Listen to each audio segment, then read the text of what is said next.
जी, मैंने ख़ास तौर से 2-3 तरह की कहानियाँ लिखी हैं।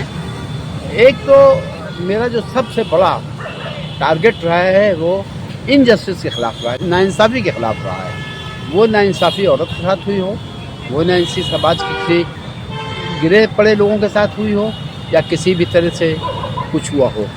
तो मैंने टारगेट किया है हमेशा कि जो समाज में एक इनजस्टिस है, जो नाइंसाफ़ी है ना, उसके खिलाफ लिखने का।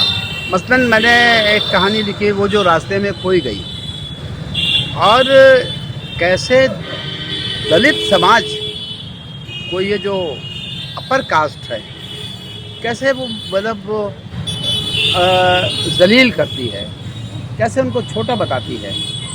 ये इसके ख़िलाफ़ मैंने वो कहानी लिखी है। और ये कहानी पहले तो उर्दू में छपी, लेकिन उर्दू के बाद किसी ने इसका हिंदी में करके ट्रांसलेशन डाल दिया। फिर मुझे किसी ने भी बताया कि 20-22 जगह ये कहानी छपी और लोगों को ये कहानी बहुत अच्छी लगी कि क्या है। इसी तरह से मैंने कई ऐसी कहानियाँ लिखी जो मुल्लाओं के ख़िलाफ़ है।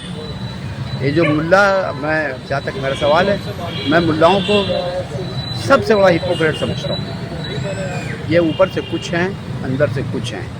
हमारे लिए अलग दीन है, उनके लिए अपने लिए अलग दीन है। तो मैंने कई कहानियाँ लिखी दीन इन मुल्लाओं के ख़िलाफ़, और ज़ाहिर है कि उसको लिखने के बाद काफ़ी गालियाँ भी खाई मैंने। लेकिन मैं जानता हूँ कि गलत देखिए गलत होता है, आप गलत को सही कभी नहीं बना सकते।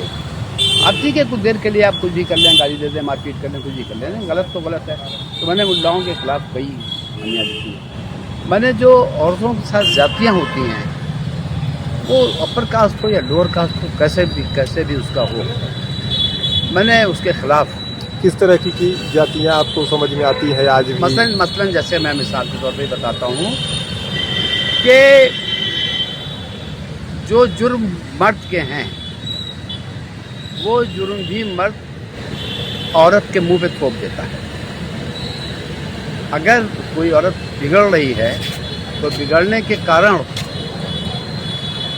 कोई औरत अगर मान लीजिए ख़राब हो रही है तो उसके ढूंढे तो उसके कारण हमेशा कहीं ना कहीं पीछे मर्द नज़र आएगा। मर्द की अपनी बीवी के साथ मर्द की बेपरवाही, लापरवाही, मर्द के साथ मर्द की ज़्यादती बीवी के साथ, उसको बराबर करना समझना, उसको अपना नौकर समझना, ये जो एक इनजस्टिस है, जो एक औरतों के लिए जो कुछ भी हो रहा है, वो मैं उसके ख़िलाफ़ मैंने लिखी है।